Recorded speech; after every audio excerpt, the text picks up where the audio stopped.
Софи и Светлана импровизираха тази картина, без да знаят какво ще се получи. Просто започнаха с 2 локвички вода и малко боя, която пуснаха в тях.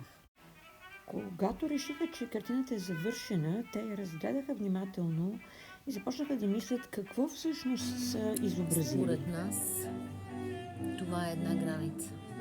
Да, това е граница. Защото ние поставихме граница в нашите полета за изява. И тя не можа да бъде преодоляна от боите, независимо колко ги клатихме с водните басейни. Може би едно мостче се оформи, през което премина нещичко.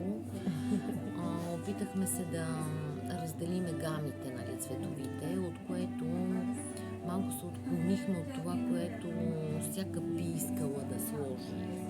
Просто се съобразихме с това да не сме еднакви, да не се слееме. Да. И по тази причина се получи това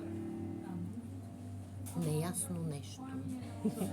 Абстрактно. Което прилича и на слънце, и на ден и нощ, на слънце и луна, примерно, светло и тъмно, Може би ден и нощ. ден и нощ, Да, може би. нещо такова. Просто цветовете на дъгата някак си тук се преплитат с едно Но прекъсване. основната идея е, че има бариера, която така или иначе е пресечена с мостче.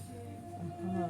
Няма окончателна присъда, че Е напълно разделено. напълно разделено. Да. Има надежда. Има. И те ми показват как едно нежно-зелено мостче свързва двете страни на тази граница, на тази бариера.